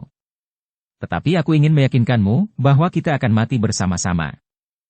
Semuanya itu terjadi demikian cepatnya, sehingga Kilurah Agung Sedayu tidak sempat mencegahnya, apalagi setelah ada pengakuan dari Srenggasura bahwa tangannya memang sudah tertusuk saat ia dengan tergesa-gesa menaburkan pasar-pasarnya. "Kita akan mati bersama-sama, Kilurah," desisnya. Kilurah Agung Sedayu termangu-mangu sejenak. Namun kemudian ia pun berkata, "Srenggasura, pasar-pasar kecilmu adalah senjata rahasia yang tentu sudah menjadi sangat akrab bagimu. Adalah mustahil bahwa ujung pasar-pasar itu sempat mengenai tanganmu sendiri, meskipun kau melakukannya dengan tergesa-gesa. Aku sudah tidak perlu lagi berhati-hati. Aku memang menginginkannya, karena bagiku mati akan lebih baik daripada harus menyerah kepadamu. Tetapi seorang laki-laki, apalagi yang sudah memimpin sebuah perguruan, tidak akan membunuh diri. Kau ingin aku menawarkan racun yang sudah mulai terasa mempengaruhi tubuhku? Dengan demikian kau atau orang-orangmu mempunyai kesempatan merebutnya, untuk menawarkan racun yang tentu juga sudah bekerja menelusuri urat-urat darahmu. Aku tidak memerlukannya." Orang itu tertawa. Katanya, "Jangan mengingkari kenyataan. Kau akan mati." "Tidak. Aku tidak akan mati." "Kau tidak akan mati." Wajahnya menjadi tegang. Namun sebenarnya lah racun di ujung-ujung pasarnya sudah mulai bekerja. "Kau tentu mempunyai penawarnya. Kau masih mempunyai kesempatan." "Gila. Jadi kau tidak akan mati oleh racunku?" "Omong kosong. Racunku adalah racun yang sangat tajam. Tidak seorang pun yang mampu menghindar dari kematian jika orang itu sudah terpatuk oleh pasarku. Aku lain, Srenggasura. Tetapi yang penting, tawarkan racun di tubuhmu itu. Kau tentu mempunyai penawarnya. Aku akan membantumu." "Iblis kau, Kilurah. Jadi kau tidak akan mati? Racunmu tidak dapat membunuhku." Kemarahan nampak membayang di sorot mata Srenggasura. Namun tubuhnya mulai menjadi lemah. "Cepat, Srenggasura. Tolong dirimu sendiri. Kau tidak pantas untuk membunuh diri. Orang-orang yang sekeras kau biasanya adalah orang-orang yang tabah. Orang-orang tidak lari dari kenyataan. Tetapi orang-orang seperti kau biasanya akan menghadapi kesulitan seperti apapun juga dengan tabah, dan mencobanya untuk mengatasi tanpa mengenal putus asa. Setan kau! Iblis! Tetekan! Genderuwo! Kenapa kau tidak mati, heh? Kau masih mempunyai kesempatan, Srenggasura. Jika kau kebetulan tidak membawa obat penawar racunmu, aku justru mempunyainya. Tubuh Senggasura mulai menjadi gemetar seperti orang yang kedinginan. Kemarahan memancar pada sorot matanya. Rasa-rasanya ia ingin meloncat menerkam dan mencekik Ki Lurah Agung Sedayu sampai mati. Tetapi wadaknya sudah tidak mampu mendukung kemarahannya. Bahkan Senggasura itu pun kemudian telah jatuh berlutut. Kau harus mati. Kau harus mati. Senggasura itu berteriak. Tetapi ia pun kemudian menjadi tidak berdaya. Tubuhnya terguling di tanah. Ki Lurah Agung Sedayu menarik nafas panjang. Ketika Gelaga Pulih mendekati orang itu dan berjongkok di sisinya, Ki Lurah Agung Sedayu pun berdesis. Jangan kau sentuh, Gelagah Putih. Racun yang membunuhnya sangat kuat. Terasa bahwa tubuhku pun menjadi gemetar. Kakang masih memerlukan pengobatan? Tidak. Tetapi racun ini sangat kuat. Gelagah Putih tidak menyentuhnya. Senggasura yang telah terbunuh oleh racunnya sendiri itu tergolek dengan noda-noda kebiru-biruan di tubuhnya. Ki Lurah Agung Sedayulah yang kemudian berjongkok di sebelah tubuh yang mulai membeku itu. Beberapa kali Ki Lurah Agung Sedayu menyentuhnya. Namun kemudian ia pun bangkit berdiri dan berkata, tubuh itu tidak berbahaya bagi yang menyentuhnya. Biarlah nanti para pengikutnya menguburkannya. Dalam pada itu, pertempuran memang sudah selesai. Ki Lurah Agung Sedayu pun segera mengumpulkan prajurit-prajuritnya untuk mengetahui keadaan mereka. Wajah lurah prajurit itu menjadi merah ketika ia mendengar laporan bahwa 2 lagi prajurit telah gugur.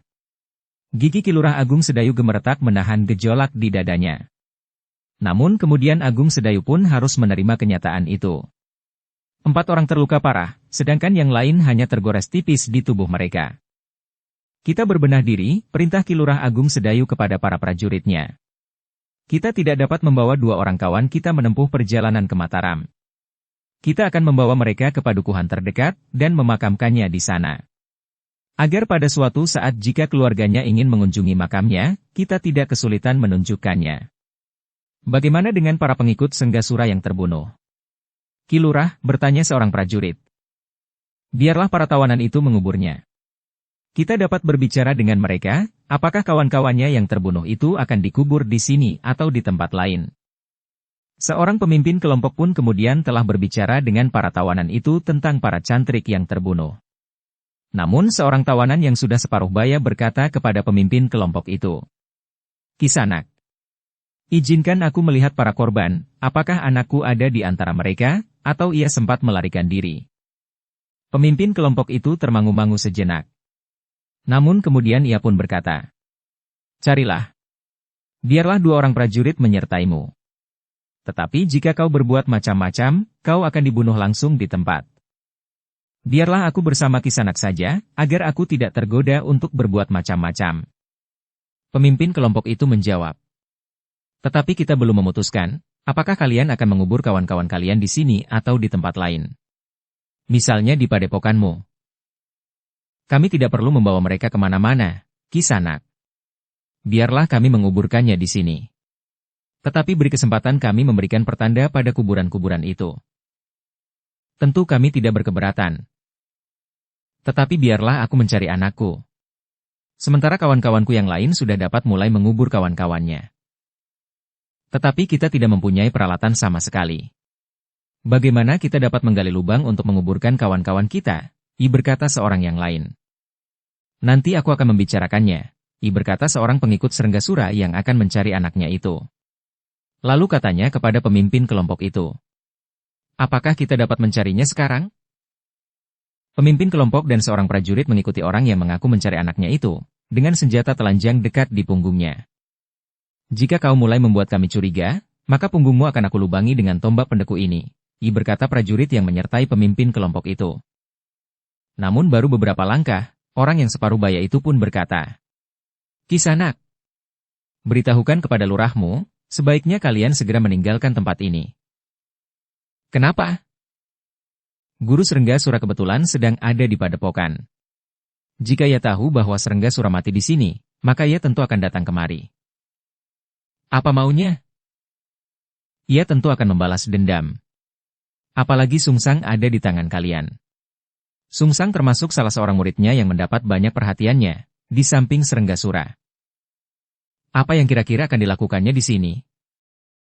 Mungkin ia akan datang hanya dengan orang yang tinggal sedikit di padepokan. Tetapi Guru Ki Srenggasura adalah orang yang berilmu sangat tinggi. Tentu lebih tinggi dari Srenggasura sendiri. Lebih tinggi dari Raden Wikupana. Lebih tinggi dari Soma Bledek, dan lebih tinggi dari kalian semua. Meskipun Guru Srenggasura itu harus bertempur melawan 20 orang sekaligus, maka ia tentu akan dapat membunuh semua lawannya. Guru Ki Srenggasura mempunyai senjata rahasia sebagaimana dimiliki oleh Ki Srenggasura. Namun gurunya jauh lebih terampil dari Ki Srenggasura sendiri. Orang itu berhenti sejenak. Lalu katanya pula, selain senjata rahasianya yang beracun itu, Guru Ki Srenggasura juga mempunyai ilmu yang sulit dicari bandingnya. Ia dapat menyerang lawannya dari jarak tertentu tanpa sentuhan wadak. Serangan yang dapat membuat tubuh lawannya terpelanting jatuh dan tidak akan pernah bangkit lagi. Guru Ki Srenggasura juga mempunyai ilmu yang disebutnya gelap ngampar. Jika ia tertawa atau berteriak atau mengeluarkan bunyi apapun, orang-orang yang memusuhinya akan kehilangan pemusatan nalar budinya. Suara itu akan menusuk telinga kiri dan kanan, langsung menyusup ke dalam otak. Orang-orang yang sudah tidak berdaya itu akan dengan mudah dibunuhnya, atau mati sendiri seorang demi seorang. Pemimpin kelompok itu mengerutkan dahinya. Namun kemudian ia pun berkata, "Kau berusaha menakut-nakuti kami?" "Tidak. Aku justru ingin menyelamatkan kalian." "Kau telah mengkhianati perguruanmu sendiri." "Tidak. Aku bukan murid Srenggasura. Aku berada di perguruannya seperti seekor ikan yang masuk ke dalammu. Aku tidak dapat keluar lagi. Meskipun aku tidak berniat berada di dalamnya terus." "Kenapa?" "Anakkulah yang berguru kepada Srenggasura. Tetapi semula anakku tidak tahu, perguruan macam apakah perguruan yang dipimpin oleh orang yang bernama Srenggasura itu." "Kenapa kau juga berada di perguruan itu?" "Semula aku mencari anakku. Aku ketemukan anakku di perguruan itu. Namun kemudian aku tidak dapat keluar. Anakku juga sudah terlanjur diracuni jiwanya dan merasa satu dengan murid-murid Srenggasura yang lain. Semula aku akan nekat meninggalkan perguruan itu. Tetapi di luar pengetahuan anakku, aku telah diancam. Jika aku pergi, maka anakku akan mati. Karena itu, maka aku juga terikat dengan perguruan itu sampai sekarang." Pemimpin kelompok itu pun kemudian berkata, "Mari, kau menghadap Ki Lurah sendiri." Orang itu termangu-mangu sejenak. Namun kemudian ia pun mengangguk. "Baik. Aku akan menghadap lurahmu. Tetapi jangan bocorkan rahasia pengkhianatanku ini. Jika rahasia ini didengar oleh Guru Srenggasura, maka aku tentu akan dihukum picis." Pemimpin kelompok itu mengangguk sambil menjawab, "Pengkhianatanmu tidak akan dibocorkan kepada Guru Srenggasura itu. Tetapi kau pun tidak akan pernah bertemu lagi dengan orang itu." "Kenapa?" "Kau termasuk salah seorang dari tawanan kami. Kau akan dibawa ke Mataram bersama para tawanan yang lain. Guru Srenggasura dapat membunuh tidak dengan tangannya sendiri. Jangan takut." Orang itu terdiam. Ketika orang itu menghadap Ki Lurah Agung Sedayu, maka ia pun telah mengulangi pernyataannya tentang Guru Srenggasura itu. Sebaiknya Ki Lurah segera meninggalkan tempat ini. Para pengikut Srenggasura yang berhasil melarikan diri akan menghadap Guru Srenggasura yang garang itu. "Siapa nama orang itu?" "Orang itu tidak semanis namanya." "Siapa namanya?" "Namanya Kiai Pitutur Jati." "Pitutur Jati?" Ki Lurah Agung Sedayu mengulang. "Ya. Namanya benar-benar memikat. Tetapi aku yakin bahwa bukan itulah namanya yang sebenarnya. Mungkin saja nama itu nama yang sebenarnya, begitu mudahnya orang mencari nama yang memikat. Nama itu tidak pantas baginya." Ki Lurah Agung Sedayu menarik nafas dalam-dalam. Katanya, "Mungkin tidak pantas dan tidak sejalan dengan tingkah lakunya. Tetapi ia menyukai nama itu." "Ya. Ia menyukai nama itu." "Siapakah nama Kisanak sendiri?" "Namaku Samanta. Aku menamai anakku Wirid. Tetapi di perguruan yang dipimpin oleh Ki Srenggasura, ia lebih senang dipanggil Macan Bangah. Katanya nama itulah yang diberikan oleh Srenggasura kepadanya." Ki Lurah Agung Sedayu mengangguk-angguk. Katanya, "Terima kasih atas peringatanmu, Ki Samanta. Tetapi aku tidak dapat pergi dengan segera. Seandainya aku dengan tergesa-gesa pergi pun tidak akan banyak berarti, karena Kiai Pitutur Jati itu akan dapat memburuku. Karena itu, jika benar ia menjadi marah karena kematian Srenggasura dan beberapa orang kawan serta murid-muridnya, maka biarlah ia datang kemari. Aku akan menemuinya. Ki Lurah. Orang itu mempunyai ilmu yang sangat tinggi. Tetapi apa artinya aku menyingkir dari tempat ini? Samanta menarik nafas panjang. Katanya. Ya. Ia akan dapat mengejar iring-iringan ini. Guru Srenggasura, maka aku tentu akan dihukum picis. Karena itu, maka biarlah aku menunggunya. Terserah kepada Ki Lurah.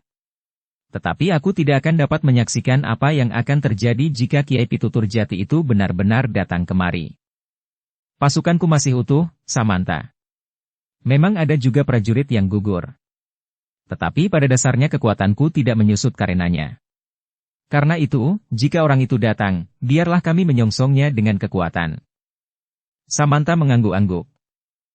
Nah, sekarang carilah anakmu itu. Kami akan mempersiapkan penguburan para pengikut Srenggasura yang terbunuh. Kami akan mengirimkan 2 atau 3 orang ke padukuhan terdekat untuk meminjam cangkul. Kami akan mengerjakan apa yang patut kami kerjakan, sambil menunggu kemungkinan Kiai Pitutur Jati itu datang, meskipun aku tidak mengharapkannya. Samanta masih mengangguk-angguk. Katanya. Sekarang, biarlah aku cari anakku. Mungkin ia terbunuh. Tetapi mungkin ia sempat melarikan diri. Dengan dikawal oleh 2 orang prajurit, Samanta itu menelusuri bekas medan. Diperhatikannya tubuh-tubuh yang terbaring dan yang sedang dikumpulkan oleh para tawanan, di bawah pengawasan para prajurit. Sebenarnya lah pada saat itu, seorang murid Srenggasura tengah berlari-lari memasuki padepokannya. Beberapa orang kawannya yang tidak ikut dalam penyergapan yang dilakukan oleh Srenggasura terkejut melihat kawannya yang berlari-lari itu. Kenapa? Di mana Kiai Pitutur Jati? Ia ada di bangunan induk. Tetapi kenapa? Kita mengalami kesulitan. Banyak kawan-kawan kita menjadi korban. Orang itu tidak menghiraukan lagi kawan-kawannya yang ingin mendengar kabar tentang guru mereka, Ki Srenggasura. Orang yang berhasil melarikan diri dari medan itu pun segera memasuki bangunan induk padepokan yang dipimpin oleh Ki Srenggasura itu. Ketika ia melihat Ki Pitutur Jati yang duduk di atas tikar pandan yang putih yang digelar di ruang dalam bangunan induk itu, orang yang berhasil melarikan diri itu pun segera menjatuhkan dirinya, duduk bersila di hadapannya sambil menundukkan kepalanya. Ada apa? Bertanya Kiai Pitutur Jati dengan suaranya yang lunak. Ampun, Kiai. Guru mengalami kesulitan menghadapi sekelompok prajurit dari Mataram. Kiai Pitutur Jati memandang orang itu dengan tajamnya. Tetapi orang itu masih saja menunduk. Kenapa kau cemaskan gurumu? Heh, bertanya Kiai Pitutur Jati. Prajurit Mataram yang berkemah di padang perdu itu ternyata prajurit pilihan. Jauh lebih baik dari para prajurit yang pernah kita musnahkan beberapa waktu yang lalu. Bahkan keadaan kami yang menjadi porak-poranda. Gurumu akan dapat mengatasinya. Jangan cemas. Sulit bagi guru untuk mengatasinya. Sebagian dari kami terbunuh. Sebagian lagi tertangkap dan sedikit yang berhasil melarikan diri. Termasuk kau? Ya, Kiai. Kiai Pitutur Jati tertawa pendek. Katanya. Sudahlah. Jangan kau cemaskan gurumu. Ia mempunyai ilmu yang tinggi. Kemampuannya sudah tidak terpaut banyak dengan kemampuanku. Tetapi kami benar-benar berada dalam kesulitan. Kau lihat keadaan gurumu. Aku tidak melihat apa yang terjadi kemudian. Aku segera meloloskan diri untuk menyampaikan kabar buruk ini kepada Kiai. Kiai Pitutur Jati itu pun kemudian bangkit dan berkata, marilah kita turun ke halaman. Kita beritahukan berita buruk itu kepada kawan-kawanmu yang masih tersisa. Baik, Kiai. Ketika Kiai Pitutur Jati itu keluar dari bangunan utama di padepokan itu, maka orang yang berhasil melarikan diri itu pun mengikutinya dari belakang. Di tangga pendapa bangunan induk, Kiai Pitutur Jati berdiri tegak menghadap ke halaman. Sebuah kentongan kecil telah dibunyikan sebagai pertanda bahwa para murid Srenggasura yang masih berada di padepokan itu harus berkumpul di halaman. Anak-anak, berkata Kiai Pitutur Jati kepada mereka. Ada berita yang sebenarnya aku tidak senang mendengarnya. Orang ini telah melarikan diri dari arena pertempuran. Menurut orang ini, guru kalian, Srenggasura, mengalami kesulitan di pertempuran melawan prajurit-prajurit dari Mataram. Orang ini agaknya datang untuk minta tolong kepadaku, membantu gurumu, Srenggasura, dan saudara-saudaramu yang masih bertempur. Nah, aku ingin tahu, apakah kalian berniat membantu mereka? Tentu, Kiai. Kami siap untuk ke medan pertempuran, teriak beberapa orang hampir berbareng. Seorang yang lain berteriak.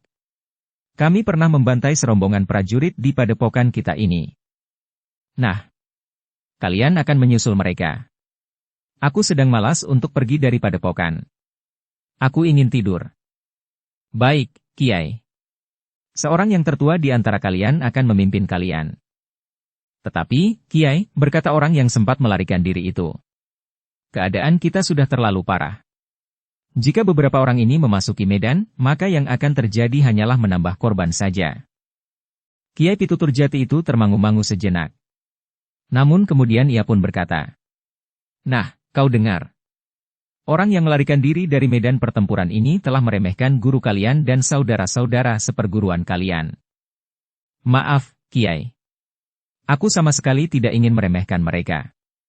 Tetapi aku justru mencemaskan keselamatan mereka. Kita tidak dapat mengingkari kenyataan itu. Lalu apa maksudmu? Aku hanya ingin mereka diselamatkan." Kiai Pitutur Jati itu pun kemudian berkata, "Alangkah mengagumkan. Saudaramu yang setia ini telah bersusah payah melarikan diri dan berusaha menyelamatkan saudara-saudara seperguruan dan bahkan gurunya. Ampun, Kiai. Sementara itu ia sendiri telah melarikan diri dari medan. Jika ia tahu bahwa saudara-saudaranya dan bahkan gurunya mengalami kesulitan, kenapa ia justru lari dan meninggalkan mereka dalam kesulitan? Bahwa orang ini datang kepada kita untuk mencari bantuan adalah alasan yang dibuat-buat saja, agar kita menganggap bahwa apa yang dilakukannya itu sudah benar, dan bahkan orang ini dapat dianggap sebagai pahlawan. Tidak, Kiai. Sama sekali tidak. Kau tidak pantas menjadi murid Srenggasura. Karena itu, maka kau tidak pantas pula hidup di padepokan ini. Seharusnya kau tetap di medan dan bertempur sampai mati. Jika demikian, siapa yang akan memberitahukan kesulitan guru dan saudara-saudara kami?" Kiai Pitutur Jati itu tersenyum. Selangkah demi selangkah ia mendekati orang itu. Kemudian kelima jari-jari tangan kirinya mencengkam leher orang itu sambil berkata, "Kalau kau segan mati di pertempuran, maka kau akan mati di sini." Tidak seorang pun melihat jari-jari itu menekan leher orang yang berhasil melarikan diri itu. Mereka hanya melihat jari-jari itu melekat di lehernya. Namun ketika tangan itu dilepaskannya, maka orang yang berhasil melarikan diri itu pun terjatuh dan untuk selamanya ia tidak akan bangkit lagi. Nasib yang pantas bagi seorang pengecut. Murid-murid Srenggasura yang tersisa itu bagaikan membeku. Mereka hanya dapat memandangi tubuh saudara seperguruannya yang terkapar di tanah. Siapapun yang akan menjadi pengecut, kenanglah di dalam benakmu. Nasibmu juga akan seperti orang itu. Dibiarkannya saudara-saudara seperguruannya mengalami kesulitan di medan pertempuran, sementara itu ia memilih mencari hidupnya sendiri. Tidak ada yang berani mengucapkan sepatah kata pun. Semuanya berdiri tegak dengan jantung berdebaran. Namun dalam pada itu, seorang saudara seperguruan mereka yang ikut bersama Srenggasura menyerang para prajurit itu, datang berlari-lari. Tidak seorang pun di antara saudara-saudara mereka yang sempat mencegah. Jika orang itu juga melarikan diri dari medan, maka nasibnya akan sama seperti orang yang terkapar mati itu.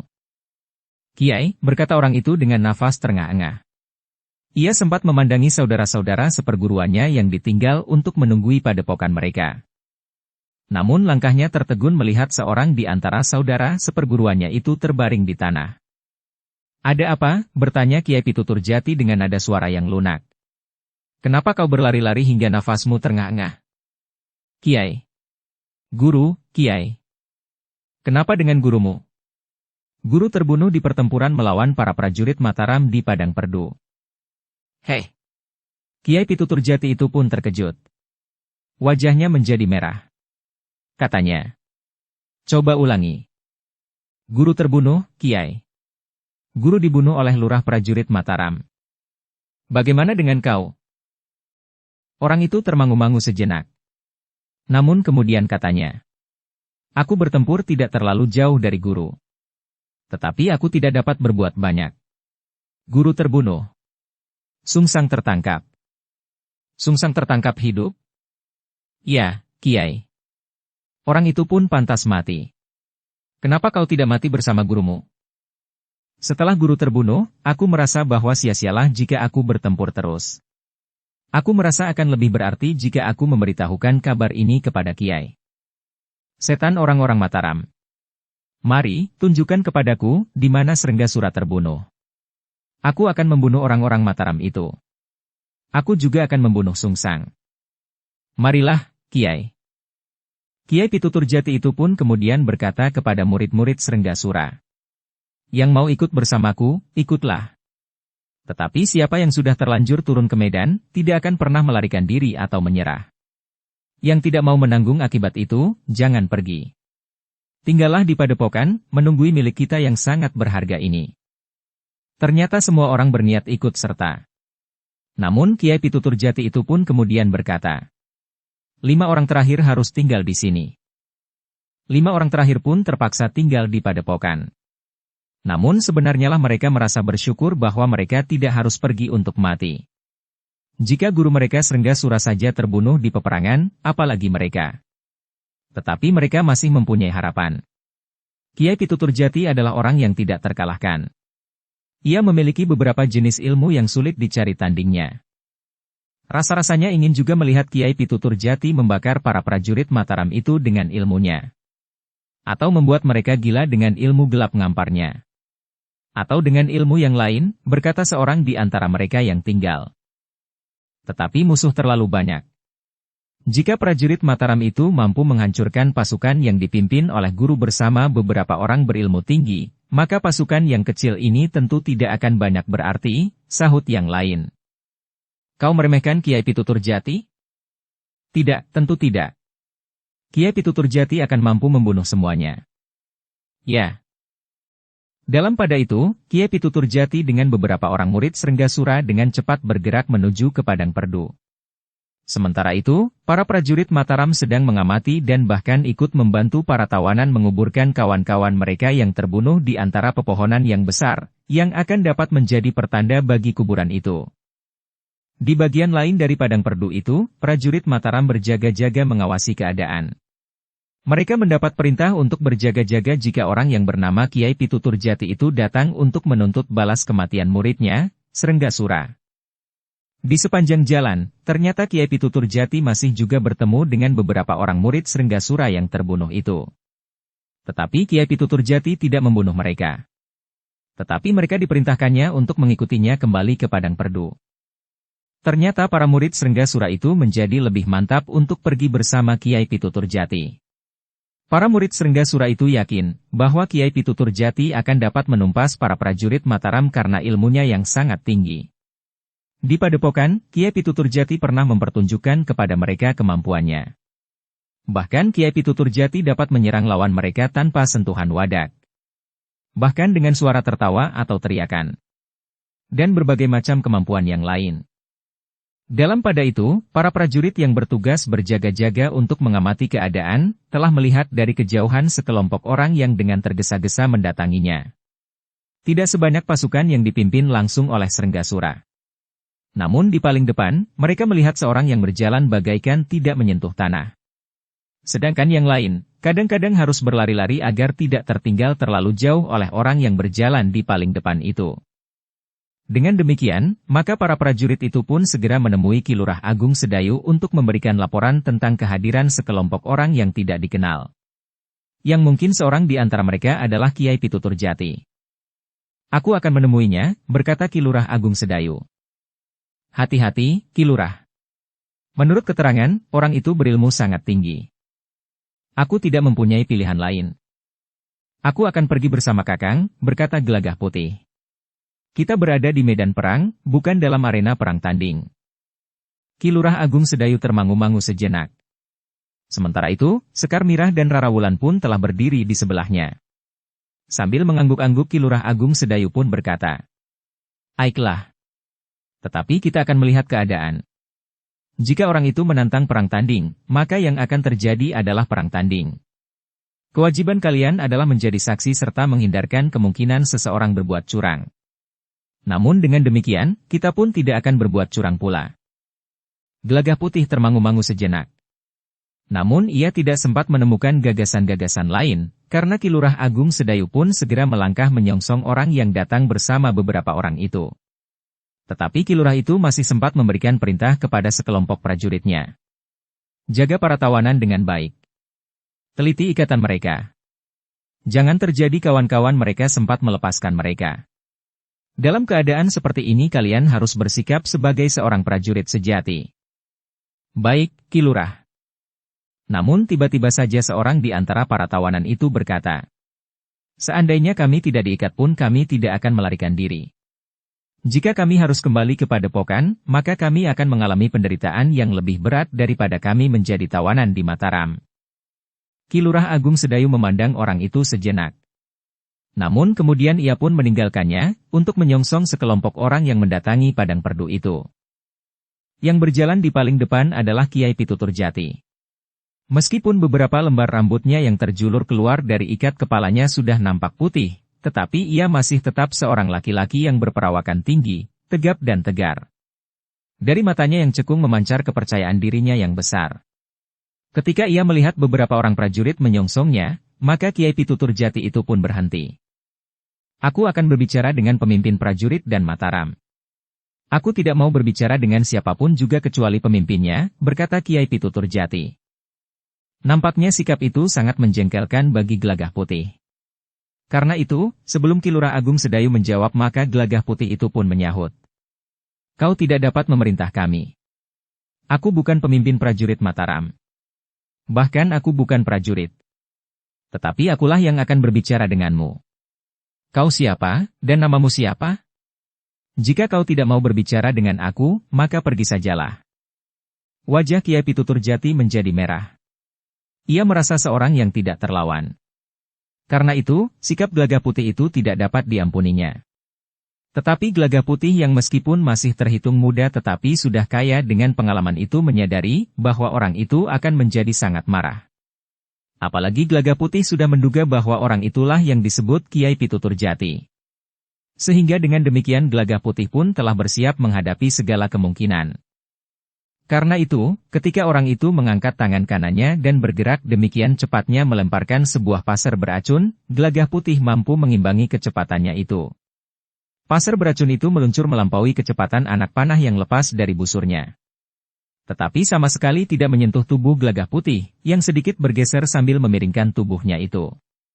Untunglah bahwa pasir yang luput mengenai sasarannya itu tidak menyentuh beberapa orang prajurit, yang berdiri di belakangnya, namun kemudian tertancap pada sebatang pohon di padang perdu itu. Jantung Kiai Pitutur Jati yang marah itu tergetar semakin cepat. Orang yang telah meremehkannya itu mampu menghindari serangan senjata rahasianya. Anak iblis, kau. Siapa kau, heh? Ki Lurah Agung Sedayulah yang kemudian mendahului Gelagah Putih. Katanya, akulah lurah prajurit yang memimpin prajurit Mataram. Yang dikatakan adikku benar. Kau tidak dapat memerintah kami. Aku dapat menugaskan siapa saja untuk berbicara dengan kau, orang yang tidak aku kenal. Kiai Pitutur Jati itu menggeram. Katanya, orang-orang Mataram memang sombong.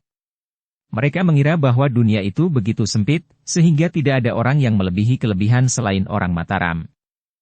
Ya, jawab Ki Lurah Agung Sedayu. Tidak ada orang yang dapat melebihi kemampuan orang-orang Mataram. Srenggasura juga tidak. Persetan dengan kesombongan orang-orang Mataram. Tetapi berhadapan dengan aku, kau akan menyesal. Kau siapa? Bertanya Ki Lurah Agung Sedayu. Namaku Kiai Pitutur Jati. Srenggasura adalah muridku. Murid yang aku harapkan akan menjadi orang yang tidak terkalahkan di masa depan. Kematiannya sangat menyakitkan hatiku. Muridmu yang tidak terkalahkan itu terbunuh di sini. Ia masih sedang dipersiapkan. Dan orang-orang Mataram telah membunuhnya. Muridmu telah melakukan kesalahan yang sangat besar. Ia merasa dirinya berkuasa di daerah ini tanpa mendapat wewenang dari mereka yang berhak. Muridmu juga akan merampok kami. Padahal kami adalah sekelompok prajurit yang sedang mengemban tugas. Bukankah Srenggasura telah mati karena pokalnya sendiri? Siapa yang telah membunuh Senggasura? Aku. Ki Lurah Agung Sedayu. Kau sendiri? Ya. Kau berperang tanding? Tidak. Tetapi prajurit-prajuritku tidak menggangguku ketika aku bertempur melawan Senggasura, kemudian membunuhnya. Bagus. Jika benar kau yang membunuh Senggasura, maka sekarang aku datang untuk membunuhmu. Kau akan membela muridmu? Tentu. Aku akan menagih hutangmu. Hutang nyawa harus kau bayar dengan nyawa pula. Jika kau akan membela muridmu, maka kau akan terpercik kesalahannya pula. Aku akan menangkapmu, hidup atau mati. Setan kau, Ki Lurah. Tidak pernah ada orang yang berani berkata seperti itu kepadaku. Akulah yang berani mengatakannya. Kesombonganmu akan menjerumuskan ke dalam penderitaan yang sangat pahit. Ketahuilah, orang-orang dari perguruan Kedung Jati yang merasa dirinya besar itu pun tidak berani mengusik kuasa Senggasura di sini. Perguruan Kedung Jati pun tidak mempunyai landasan wewenang apa-apa. Tetapi kami adalah prajurit Mataram. Persetan dengan prajurit Mataram. Kita akan melihat, apakah prajurit Mataram benar-benar dapat dibanggakan. Apa maumu? Kalau benar kau yang telah membunuh Senggasura, maka aku akan menantangmu dalam perang tanding. Wajah Gelagah Putih menjadi sangat tegang. Tetapi ia tidak berani mendahului kakangnya yang sudah menyatakan dirinya sebagai lurah prajurit dari Mataram itu. Namun dalam pada itu, Ki Lurah Agung Sedayu pun menjawab. Baik. Aku terima tantanganmu, meskipun sebenarnya aku lebih mengharapkan nasihat-nasihatmu. Sesuai dengan namamu, maka kau tentu orang yang memiliki kebijaksanaan untuk memberikan petunjuk dan nasihat bagi orang lain. Tutup mulutmu, bentak Kiai Pitutur Jati. Kita akan berperang tanding. Kita akan mengadu tingkat kemampuan kita. Bukan mengadu ketajaman mulut kita. Kau tidak dapat membentakku seperti itu. Aku adalah lurah prajurit yang dihormati oleh pasukanku. Apa peduliku? Aku dapat menghinamu, merendahkanmu dan bahkan menginjak kepalamu. Tetapi aku akan membuat simpul pada lidahmu itu. Cukup. Bersiaplah. Ki Lurah Agung Sedayu pun kemudian justru bergeser selangkah surut. Ia pun memberikan isyarat kepada para prajurit, kepada Sekar Mirah, Rara Wulan, Gelagah Putih untuk mundur pula beberapa langkah. Para prajurit Mataram serta para pengikut Senggasura yang datang bersama dengan Kiai Pitutur Jati itu pun telah berdiri pada dua jajaran yang saling berhadapan. Di antara mereka, Ki Lurah Agung Sedayu dan Kiai Pitutur Jati telah bersiap untuk melakukan perang tanding yang tidak akan diganggu oleh siapapun. Ki Lurah, berkata Kiai Pitutur Jati itu kemudian. Berjanjilah. Jika aku menang, maka prajurit-prajuritmu harus tunduk kepadaku. Mereka tidak boleh melawan semua perintahku. Tetapi jika aku kalah, maka orang-orangku tidak akan mengganggumu lagi. Menurut pendapatmu itu adil? Ya. Tidak. Aku tidak akan berjanji apa-apa. Kita berperang tanding, itu saja. Jika aku kalah, maka prajurit-prajuritku akan bertempur dan membunuh semua orang-orangmu. Jika aku menang, sekehendakulah yang akan aku lakukan. Bersambung ke bab 501. Dukung kami dengan subscribe, follow, like, komen dan share. Terima kasih.